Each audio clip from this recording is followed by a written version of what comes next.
Hello and welcome to First Crack. Only one round remains before finals and we are set for a thrilling finish as the Cats get the job done over the Swans and the Dogs crush the Eagles. Lots on the agenda tonight.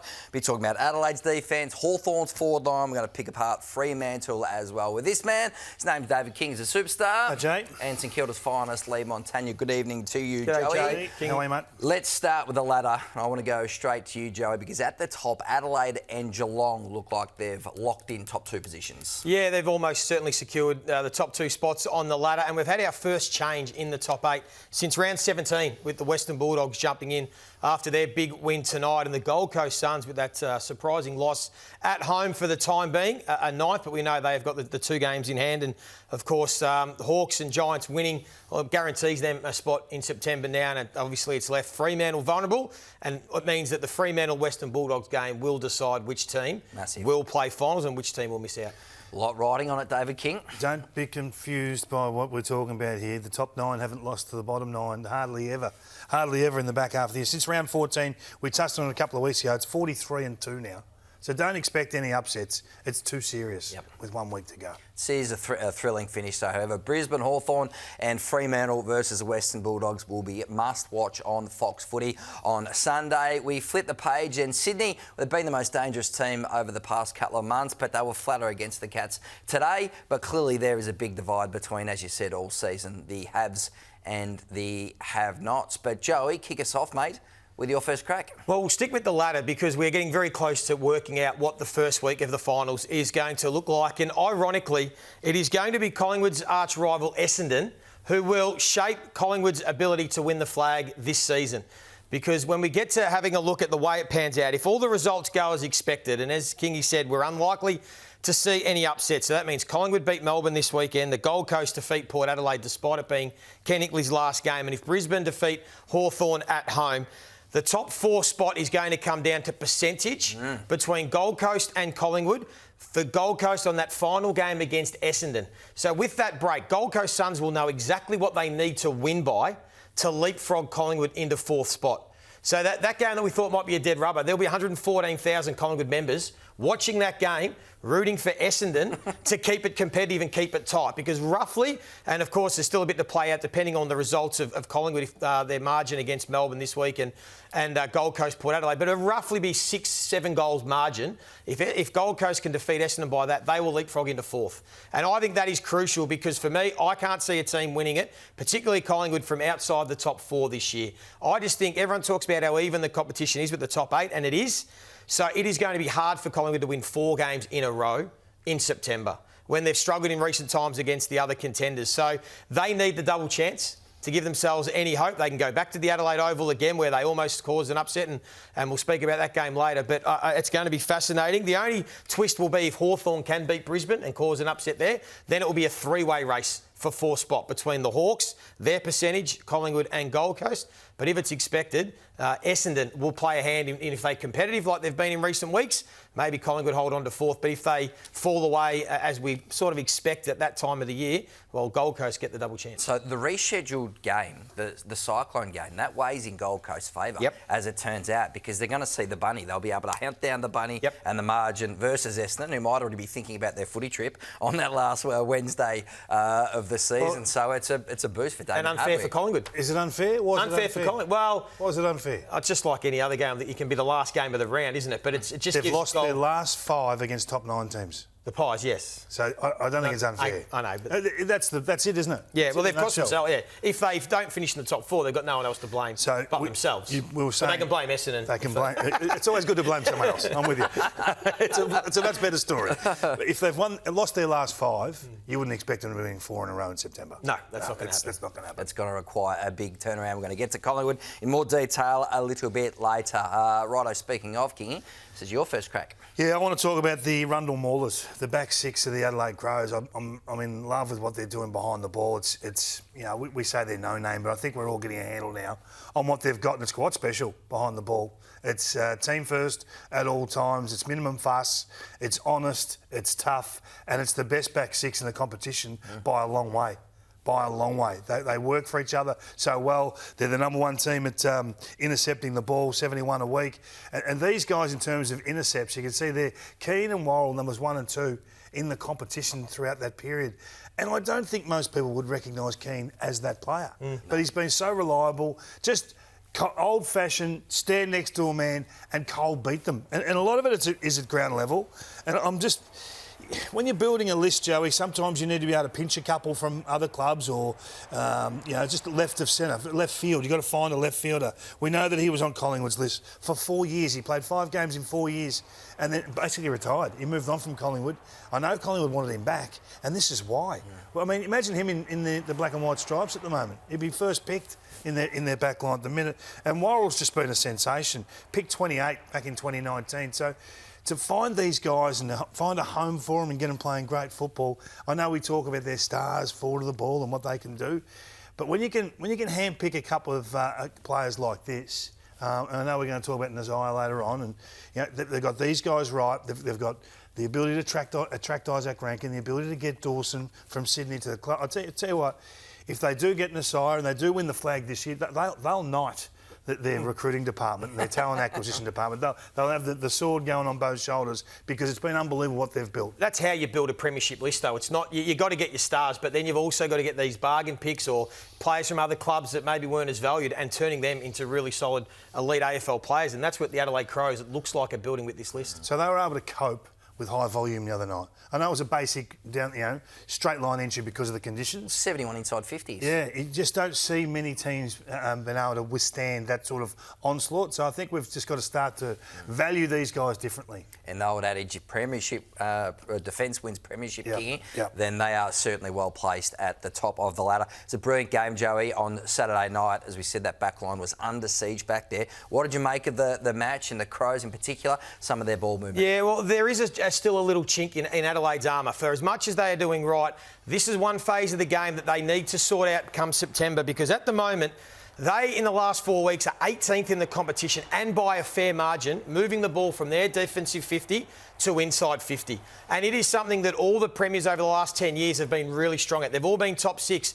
But Adelaide, at the moment, are not getting it done. In fact, it's not just at the moment. It's across the whole season. They are 17th in the competition at being able to transition the ball from defensive 50 to inside 50. It's probably why in this game they had 71 entries against them, because they couldn't get it down their end of the field. They kept coming back, and you've spoken a lot about Air Adelaide, Kingy, and their ability to contest mark in the middle of the ground.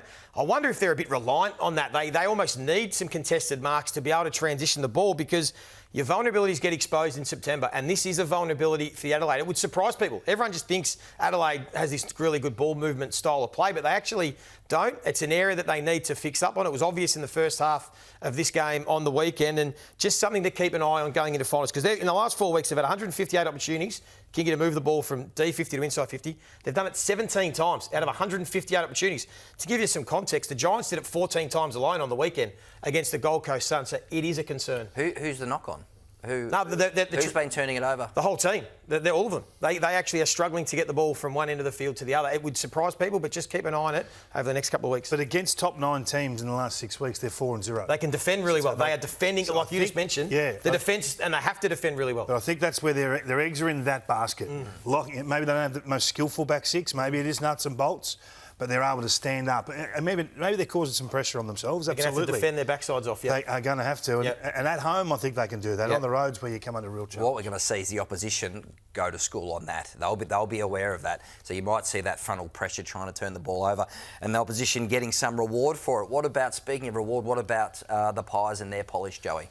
Well, again, they've lost another close game. So the team that were the kings of close finishes have now lost 4 of their last 5 games decided by a kick or less. And it's interesting when you just take a look at that last term, they always found a way to win in previous seasons. But is it luck of the draw? Maybe there is a bit more luck to it. But there are some things they just didn't get right. And we've all seen this goal now. But the way that they just didn't get organised at this last stoppage, to have 3 Adelaide players free inside your defensive 50 is a cardinal sin. That was costly. A couple of their ball movement situations where in previous years, Kingy, they'd all be on the same page and they'd throw it in the corridor. Just wasn't quite in sync. And I just think they've got so many things they've been working on. They just haven't been able to close out these close games. So it's going to come back potentially again to bite them on the backside. The effort was high. Craig McRae was happy with that part, the intensity and pressure around the ball, but weren't able to get the value from those forward entries. What's missing with them? What's the gap in their game at the moment? Because it's connection, isn't it? If they're not to win it this year, you're going to have low confidence going into next year with another year older. These guys, we've talked about their list is ageing. There's upside in Hill in having a full year. There's upside in Houston, who Every possibly team's has got upside in those sorts of That's players. true. That's true. So we're, I think that this is a team that has to gather and go in this next 5 weeks, and we're all probably going to be all doom and gloom on Collingwood. But they've got an opportunity. They're still in the fight, Joey. As you said at the start, they're still in the fight.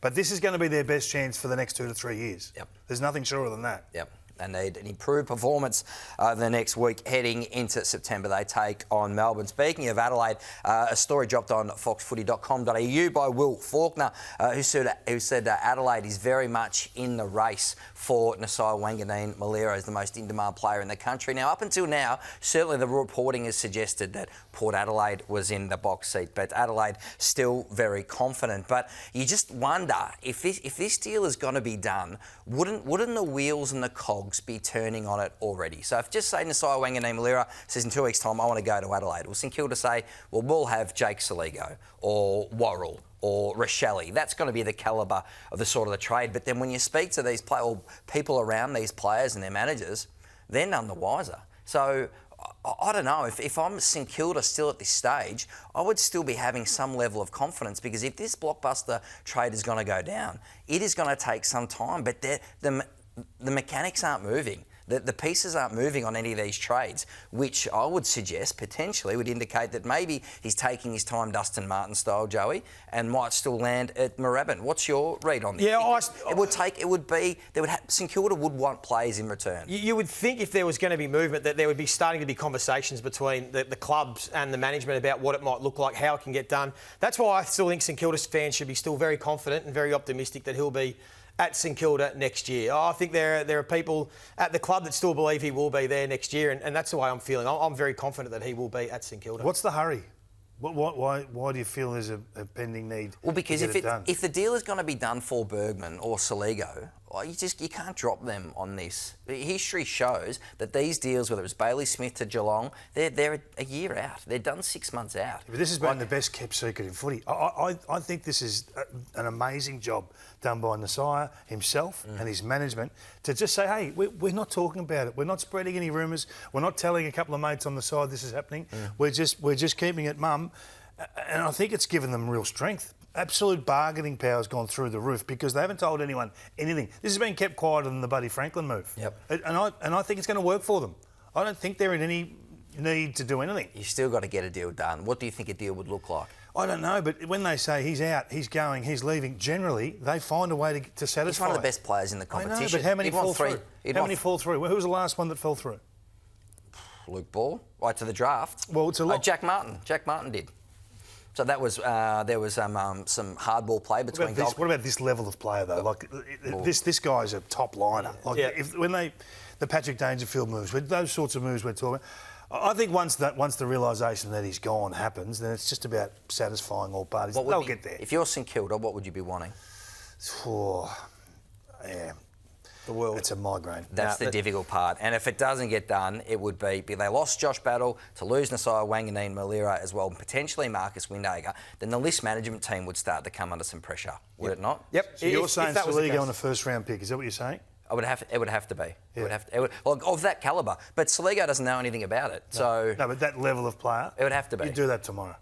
You'd do that tomorrow if you're Adelaide. If you're Adelaide. Absolutely. Yeah, that depends if he wants to go. That was taking a look between the cracks thanks to Workday. My first crack is the Stealth Cats. Now, we've been talking a lot, conversations about Geelong over the past month. It's been about Jeremy Cameron and his race to 100 or Bailey Smith flipping the bird. What we haven't been talking about is how good these Cats are, because it's been the most low-key rise into second spot on the ladder and locking in a home first final after a win, most likely after Richmond Brisbane this week. So today was meant to be the big test against the Sydney Swans, and they did it comfortably. Let's be honest, this was a pretty easy victory without having to rely on a big bag from Jeremy Cameron. Not only that, they've got Shannon Neal kicking 4 goals, who now goes to 40 for the year, and Sean Manor looks like one of the best small forwards in the competition. So while the Cats let it slip last year, so they played Brisbane in the preliminary final, had a 19-point lead at half-time, and it was a nightmare from there.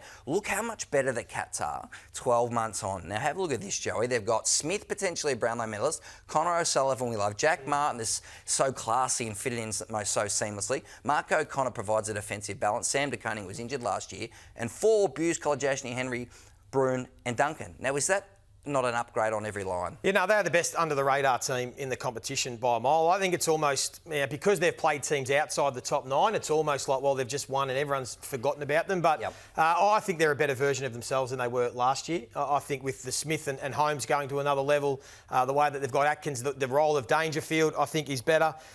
So I'm with you. I've got them playing in a grand final as I sit here right now because I trust the coach. I think he's the best coach in the league and they're fully fit and healthy. My only worry is they can have those days. They can. Down back, they can look all at sea and be made look a little second-rate or confused. And sometimes you say, how come there's 4 guys there and 2 guys here? Those sorts of things. We haven't seen it for a little while. And keep saying it helps your best player, and we'll get to that later on. They've managed this list absolutely to perfection. Well, Dangerfield and Martin rested last week, and you saw them today. They had some fantastic moments. Now, look at the big picture here. How is this for a footy story? So they've locked in today their 10th top 4 finish in 15 years under Chris Scott. We don't talk about this enough, and maybe because we're sick of it as a footy community, just how well they've done for such a long period of time. But they've done it again, and it has been an extraordinarily consistent run. They are the benchmark and have been for a decade and a half. And I mean, he's got 3 more years still. He's going to coach another 3 years. And so he deserves. And any danger they're not going to be top 4 for the next 3 years? Be a lot more green, I reckon, on the dashboard. So are they the team to beat? Quickly, who do you think is the team to beat? You've said Adelaide, I think. Yeah, I'm going to stick with Adelaide. Joey? I still think Brisbane are the benchmark, but they're not far behind. They'll play a home first final potentially against Brisbane coming up. But Chris Scott was a little bit cranky in the press conference after the win today. The SCG Surface was back under the gun 2 months ago against the Western Bulldogs. There was talk about whether the Surface was fit for AFL use, and Chris Scott put it back under the Bunsen burner tonight. It's the contrast between quite soft area outside the centre square and then pretty rock-hard centre wicket area. That's just not conducive to AFL football.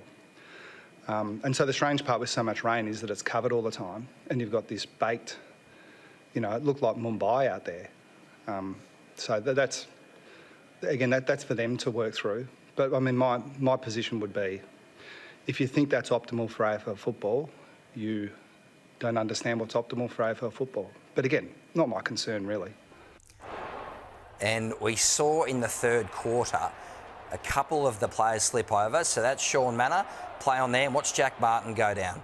So that is the difficulty with the Surface. And Chris Scott would have known the cameras were on him when he was checking out the centre square. So that's Sean Manor slipping over on a banana peel, and Jack Martin just 10 metres away. So that's the issue.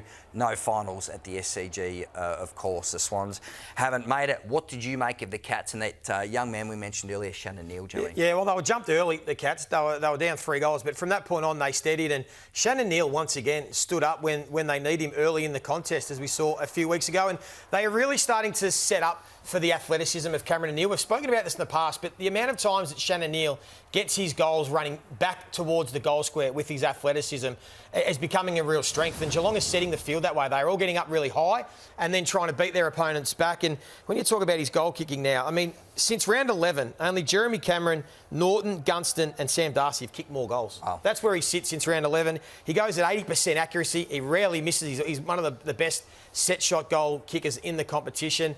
And with Jeremy Cameron quiet, I just thought the way that he was able to hit the scoreboard really set the team up. And then from there, they got into their groove and they just did what they do. They just found a way to to pick apart the Sydney Swans that were plucky early but couldn't go with them. Fair combination with Paddy Dangerfield as a third banana. Now down in Tassie today, it was Harry Sheasel running riot for North Melbourne in an easy win, a 48-point victory over Richmond. We've seen Harry Sheasel start the season in the back half of the ground, Kingy, winning a fair bit of the ball, but he caused a lot of damage with his possessions today. Yeah, 54, equal VFL AFL record. He was everywhere.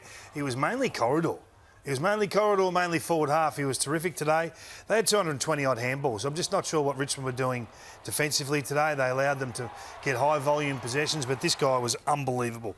16 contested possessions, 15 score involvements, 2 goals too, and they just, there it is there, right through the heart of that corridor zone, entering inside forward 50. It was a game that, a breakout game that everyone's been waiting for. Not to that level, you're never expecting a 54 disposal game, but it was great to see. And David Uniacke getting 40 as well, looking back to his best. I mean, that's probably the frustrating part about North Melbourne. That's what you pictured at the start of the year. David Uniacke and Sheasel, not playing to this level, but dominating the midfield. They just haven't been able to do it consistently enough throughout the season, but there's still a lot of positivity for next year. I think a guy named Paul Curtis can become Toby Green. Yep. I really do. I think that he's got capabilities that most don't. He can do it on the ground level. He's mad for the contest. He loves contested marking. He's got great body work. I think he's a special talent. He's only 22 years of age. The sky is the limit for this guy if he wants to get rock hard fit during this off season and take his game to the next level. Anything is possible for this young man. He was terrific again today. 5 goals, 5 marks inside 50. High quality opposition in Nathan Broad. And he just took him to the cleaners. 9 disposals inside the forward 50 was a game high. That there, you just don't see many players do that to Nathan Broad. If he's serious, he's an A-grader in 2026. And would you like to see him play a bit more up the field next year as well? A bit more pinch hit midfield? Yeah, he's that ability? He's got it in him. That centre bounce forward type player and try and shake an opponent, but the world's his oyster. Rock hard fit. He already benches 160. Yeah. What do you want him to get to? Okay. All right. He's pretty fit. No, we're strong. We know that. I just think there's another level to go to if you want to spend some time through the midfield. And the opportunity's there. The club need him to become an A-grader. He's a bums on seats man. This could be the springboard for North Melbourne going forward into next season. They need an 8-win season in 2026. I think the Kangaroos, right? Can't wait for AFL 360 with Jared and Gary. 6:30, of course, dissecting all the big issues with Damien Hardwick and Brad Scott. Big finishes to the season. And then following that, it's Jack and the crew on the couch, 7:30, with the greatest, Lee Matthews, Nathan Buckley, more questions about Melbourne potentially, Jordan Lewis and Jonathan Brown. That's coming up on Fox Footy tomorrow night from 7:30. You have to beat this Brisbane side. They will not give you this victory. You've got to take it, Fremantle. To Frederick all night he's been waiting, and again he misses Frederick. Just not finishing at the moment. Fremantle are right on the back foot. They need their stars to lift. Bolton long to the square. Tracy, he's their most. Oh no! A calamity. Voss goes in. A disaster. What have we won, 11 of 13? Yeah, I know everyone will be doom and gloom and write us off again after tonight, but got a lot of faith in this team. Didn't go our way tonight, but like I said to him after the game, we'll review it the same way, we'll get better, dust ourselves off and we'll go again. Yes, it was a big letdown in the West as the Lions got the chocolates, set up a massive game on Sunday. The Western Bulldogs versus Fremantle for a spot in the top 8. There's a big spotlight on the Fremantle Footy Club, Kingy, and you've been saying all season you want to see them play with some pace. I just think when you look at the numbers, and the numbers don't lie, and people say, oh, but they've won this amount of games, and they've been doing this and they're doing that. That's all true and all fine, but we're talking about the absolute pointy end now. And I just think they enter a boxing match with their gloves up. They don't want to be hit, and they're so timid with their time to make a decision to move the ball that they allow very good teams like Brisbane to get set. And I don't know if they've got the offensive threats down back to then commit this to a scoring chain. So Brisbane just took them to the cleaners with this. They scored one goal out of their defensive half for the night. And it was times like this. That's just simply too long against a good team, and to have a non-skilled player ending up kicking the ball like that, that's just inviting disaster, really. So I think that this is what we've been talking about now. I'm not flogging a dead horse. I'm not. This is so correctable. It's not funny. This is a conversation. This is an attitude. This is a dynamic that I think Richmond had in 2016 before Damien Hardwick said, we've got to make change. We've got the list, we've got the tools, we're going to do it differently. So all's not lost for this footy club. It's not, but it's taken a long time to get to this point. I think that next year, if they start with the same situation, the same ball movement next year, you'll get the same results. The competition's going past this when you see the threats that the top 4 or 5 teams are committing to the opposition instantly. And that was one of the slowest ball movement performances of the season. Well, is that right? So the slowest, in terms of time taken to make a decision to use the ball, it's the second slowest quarter, the first quarter on Friday night, the second slowest quarter on record. Wow. Of over 2,700 quarters. So is that because the occasion has got to them? Can that be deliberate, or is that just the occasion and the mental side of the game? Because we've seen Fremantle last year, deer in headlights, lost the last 4. Is that what Justin Longmuir is saying? Is he wanting them to play that slow? Well, he must, because the coach sets the tone. They get what they want. Things don't happen by accident or by chance. So do you really trust them to move the ball? So if you don't trust them, you don't lift trophies. It's as simple as that. So Damien Hardwick is the template that Justin can use. And I think that he puts his tenure under pressure if he doesn't adjust. What it did do, it fueled the energy for Brisbane. Because when it broke down, they were celebrating. I love seeing this. And these are just little things you're looking for. Are they on Brisbane? Bang, big spoil. Look at that, 2 fists straight in the air.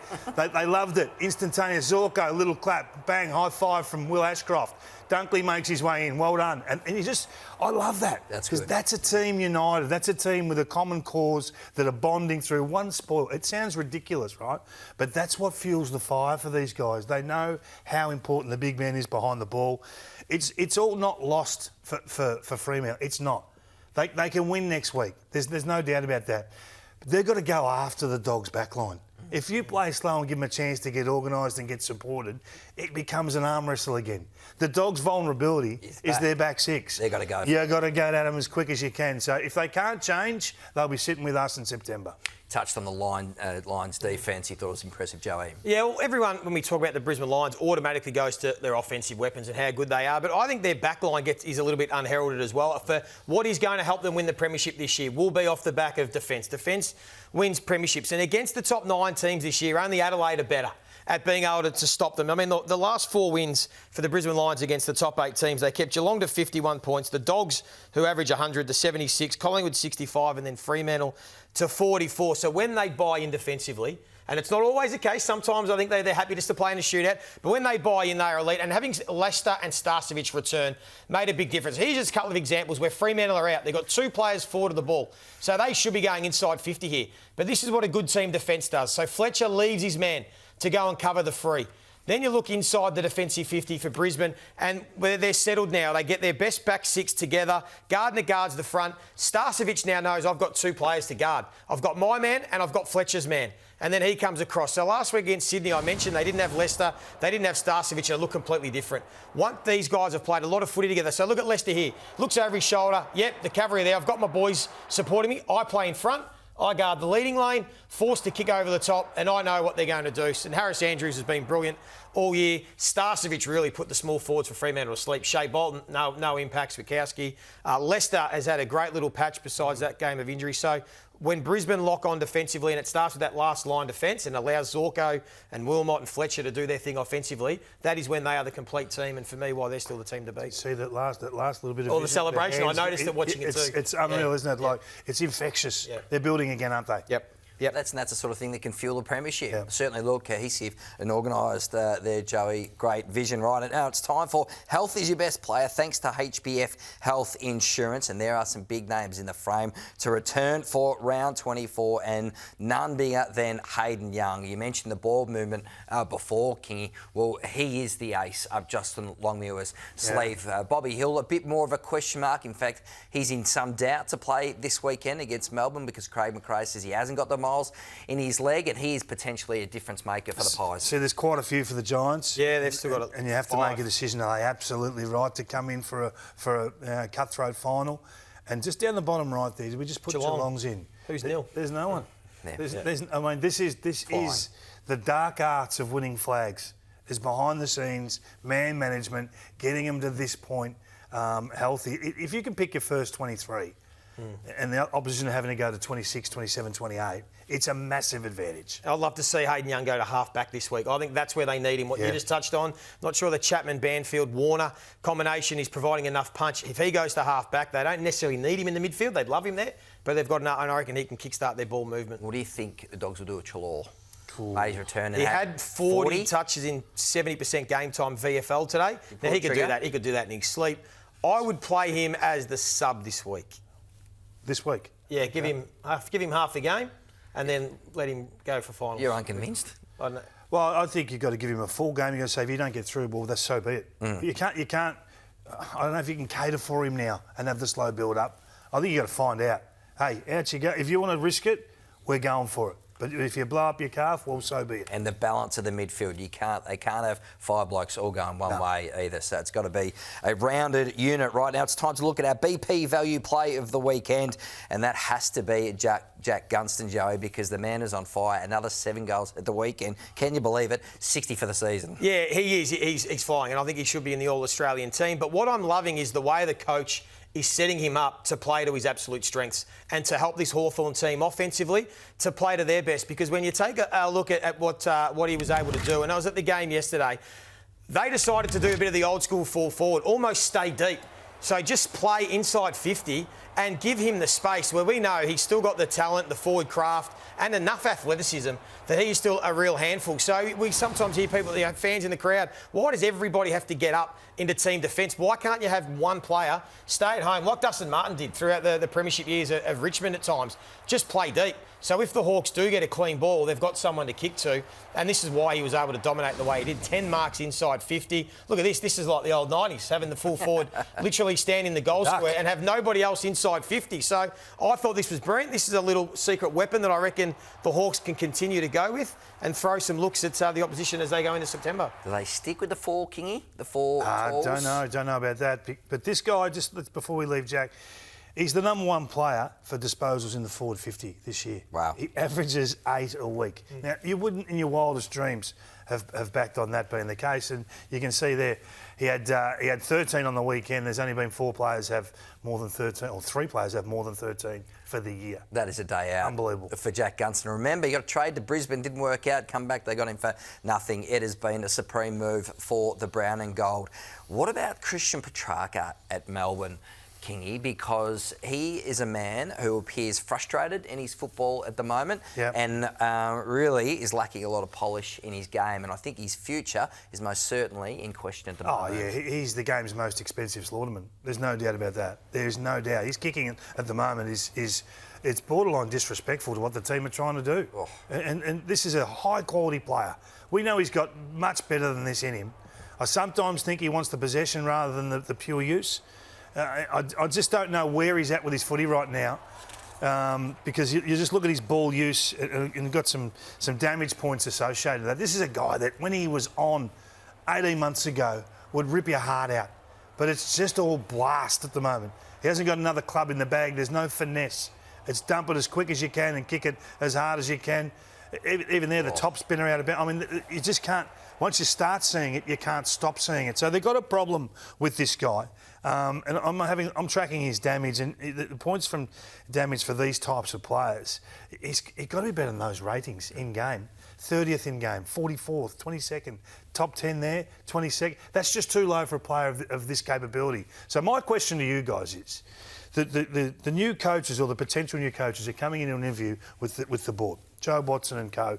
They're going to sit there and they're going to say, what are your plans with Christian Petracca? Is it keep or is it purge for some picks and some talent? I think the answer to that question has a large bearing on whether you get the job or not. Which way are you going? You think it'll be what the board and the panel want to hear? Well, I don't know. I don't know what they want to hear, but say it's Nathan Buckley, right? Say Nathan Buckley says, no, I think we push on with Christian Petracca. If they disagree with that, where does that leave that discussion? Or if he goes the other way and says, I want to purge him, hang on, we've said that we're playing finals. We should have played finals this year, and we're playing finals next year, and we've still got a crack at the premiership in the next couple of seasons. is that likely without Petracca? Well, they have said, haven't they, that they think they should be playing finals. They are. Their position is clear. Steve Smith said at the start of the season, our premiership window is open for the next 2 or 3 years. Brad Green, after sacking Simon Goodwin, said we should be playing finals. So if you're a new coach, you'd be saying that we can rise. We're keeping these guys and we can push up the ladder, because that is what the board wants to hear, isn't it? Like, so just say you're Hayden Skipworth. So you think it'll work against a coach if he says, I think this list needs to continue to transition and move on a couple of senior players? You think that could work against that prospective coach getting a job? To. So if Hayden Skipworth comes in and says, I need a reset, we need to make big change, we need to bring in 5 draft picks and get rid of some of these senior guys, well, the board will say, because they're on the record, well, no, we're going in a different direction. So this is the balancing act, isn't it, with these interview processes? You've got to stand firm with what you believe as a coach. Otherwise, you're gone straight away. You can't be wavering day one. But if they've already made up their mind on where they think everything's at, which I think they have. That's a really difficult situation to be in, entering a new tenure. So I'll ask you two guys, where is Melbourne at? Are you thinking reset, purge, or are you going again with largely this crew? I think they need to continue to transition the list like Simon Goodwin was doing, and continue on with that for another 12 to 24 months. More youth? More youth, some different types of players, some more kickers and users. Open to trading? Yep, absolutely. Have to. You agree? Got to continue to move forward as a club. Can't keep going back to what you've had. It's been great for Melbourne at work. Got to go forward. I just want to see who's brave enough to say no purge, and whether that costs him the opportunity to coach Melbourne. That's my only interest here. I don't know what they're actually going to do or who's going to pull that trigger. But I just think the guy they're interviewing should hold the aces, not the guys who are asking the questions. I don't think the board want to hear a prospective new coach saying, I want to purge the list. I don't think that's what they're thinking. So maybe that will be an interesting audit. It's a good point. Kingy, with GWS, with the upset win over Gold Coast on Saturday, you're impressed with how they move the ball. The tsunami was back, Kingy. Oh, when they're on, they are beautiful to watch. I mean, look at the eyes. The eyes tell you everything. They want corridor. They want to go right through your heart.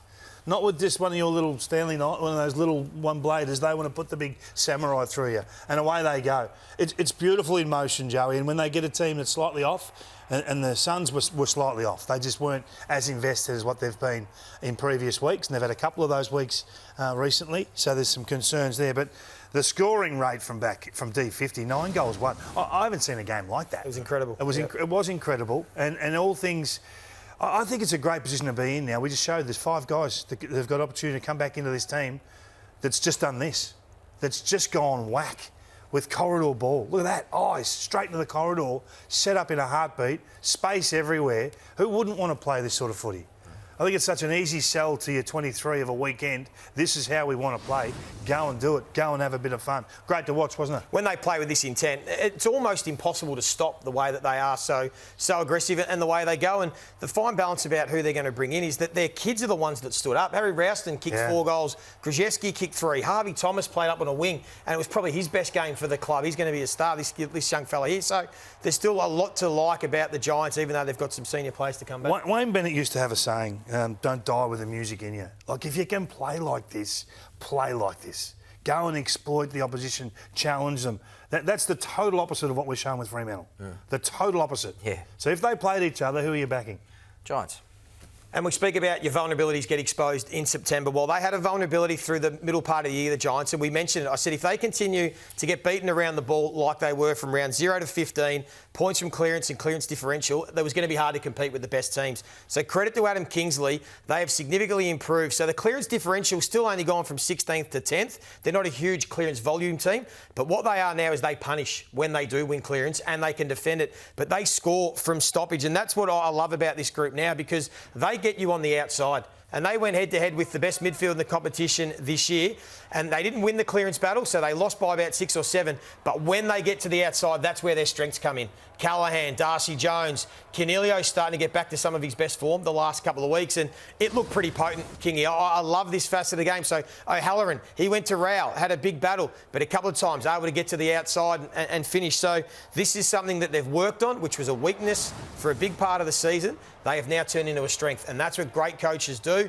Well done to the group that have bought into it. But now when you're getting this sort of look on top of their ball movement from the back half, geez, they've got plenty of weapons. Yeah, and if it's not Rowell, Anderson, Miller, then they're in trouble, the Suns. I mean, they need 2 or 3 to rise. around the action so they can substitute one in or out to change the mix. I know Humphrey wasn't there and he's probably one of those players, but they need 3 or 4. Yep. So I think Damien Hardwick be really disappointed with his top liners around the heat. Very good, Joey. Right now it's time for a short break. First, let's welcome Bernie Vince from PointsBet. Bernie, what's your first crack?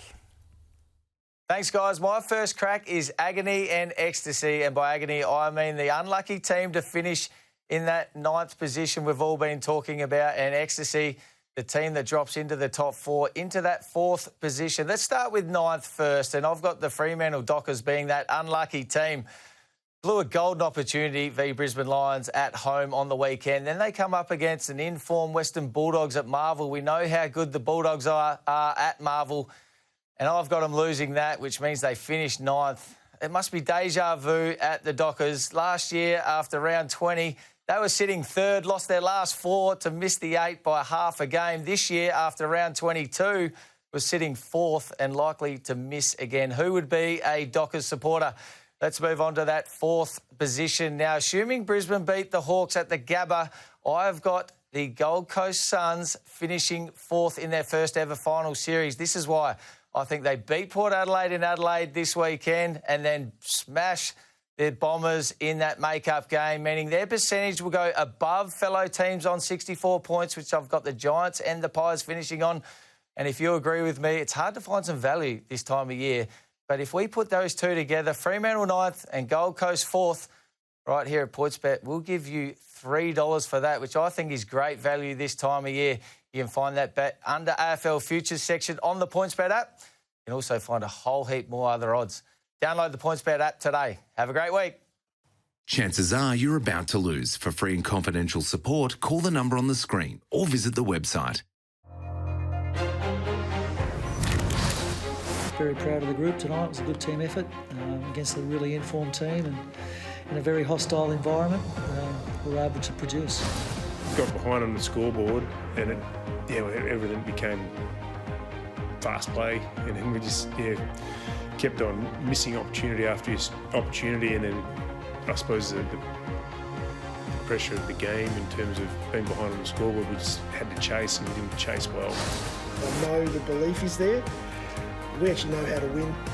You know, whether we have to grit our teeth and fight it out in the trenches like we did tonight, or whether it is like you saw a month or so ago where we were playing probably our best football. Fighting right to the end when the scoreboard sort of got away from us a couple of times there, we found a way to get the scoreboard back closer.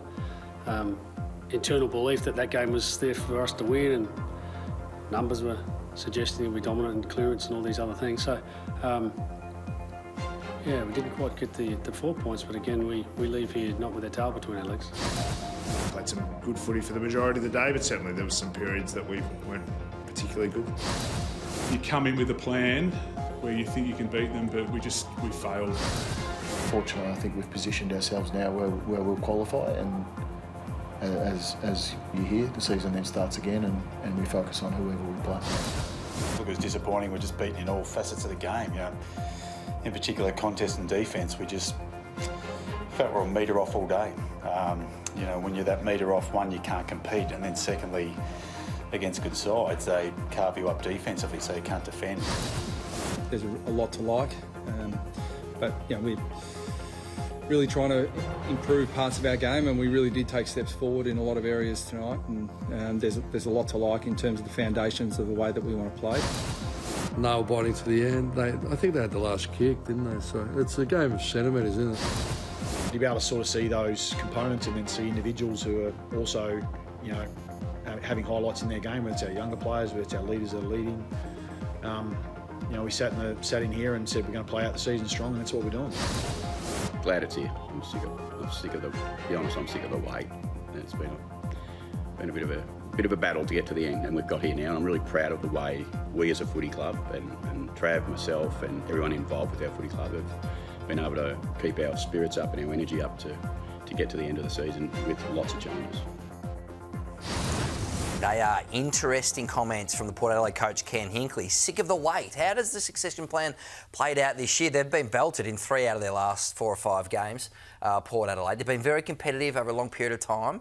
but it feels like they're checked out a bit. So do you give the succession plan a tick or a cross? No, reading between the lines, it hasn't been ideal. Hasn't worked. Nope. It'll be the last time you see the long goodbye. Yep. That's it. You'll never see that again. I think Port had the best of intentions to try and please everyone, and in anyone, maybe it's pleased no one. He will celebrate his magnificent coaching career this weekend, of course, against Gold Coast. Now it's time for Who Had a Crack, brought to you by Hunt. Great taste, low carb, how good, and a bright spot for the Blues this week, Kingy. 10 weeks out of the game, it's so good just to see him back. And sometimes if the fans just need to see their best just going at it. I know there's not a lot to play for Carlton, and you can make the same discussion for Port Adelaide, but just to see Sam Walsh back out there after 10 weeks absence, it just warms your heart. And you look at their team, and every team relies on the top 4 or 5 players so heavily. And to have this guy out for 10 weeks has cruelled Michael Voss and the coaching staff. So it's just great to see him out there. 28 touches, 9 scoring involvements, a couple of pings at goal that didn't go through. Welcome back. Would have been easy to finish him up for the season. Yeah. So that's a brave call. Yep. And get a little look at it. As I said, they get some personnel back next year. They get some young draftees in that didn't play, and they'll get this year. A couple of other changes, and who knows? We've seen it before. Teams can spike again after having down years. They've got a lot of work to do, but we'll find out. We're talking about Adelaide probably playing Gold Coast week 1 of the finals. 15th and 13th last year. It can change quickly. And Harry Mackay, one of his best games for the year with a bag of goals or 2. Well done to him. Right, we're going to have more next and be talking all Australian midfields. That's coming up shortly on First Crack. Welcome back to First Crack. Now, the All-Australian team will be announced shortly. We've had a crack at ours over the past couple of weeks. It's time to have a look at our midfields, and I've demanded the new ball because I feel like mine is clearly the best. So here you go, boys. What do you got? Give us your best. Bailey Smith, Bontempelli, McCluggage is outstanding, faultless. I've gone in the ruck still. I've been with Maxi all year. Noah Anderson could win the Brownlow. It's very good. Not bad for you, Jay. Not bad for you. For me, it's a faultless 6. It is a faultless 6. You can't get it wrong. There's so many. What have you? Is it me next? We'll go my team. I had Bontempelli and Dawson at half forward. Smart. So this is my midfield. Max Gawn's at ruckman. Ed Richards, the 2 Gold Coast boys, Nick Dacos, McCluggage. Have you ever seen Rao play on a wing? Has he ever played? I didn't put them together. Rao's in the inside. Noah Anderson and McCluggage on the wings. Dacos on the wings. Never seen it. Never. Rao's inside. And if that happens, they'll probably sack Stop the coach. nitpicking, Jay. I just put 6 together. What have you got? There's mine, very similar to yours, and a blend, really. Look, there's nothing wrong with that. You got Max Holmes ahead of Bailey Smith in the team? That's correct. Yeah. Yep. That's There's nothing wrong. I haven't got my bench there, as you can see, but that's where I'm starting. Is it definitely gone? Doesn't sort of seem We've all gone. I think gone. I don't think anyone's gone past. Pumping up Cherry. Doesn't seem like there's much complaints. Many complaints about You've my buckled on the ruckman. We need to revisit that. You've been saying Cherry all year. Fremantle or Dogs, who plays finals? The Western Bulldogs. Fremantle or Dogs, Kingy? I'd rather just remain absent on this voting panel. I think David's opinion is clear on that. Can't wait for the AFL Awards night on Thursday, 7:30pm. You'll catch all the action live on Fox Footy. Of course, I've heard some controversial selections coming up in this year's All-Australian team, so that will generate plenty of interest. Lee Montagna, thank you, Jay. Fantastic. David King, fantastic. On the doggies. Time to go. As always, thanks for joining us on First Crack. We'll catch you Wednesday with the First Crack preview with Ben Dixon. Pepper, please.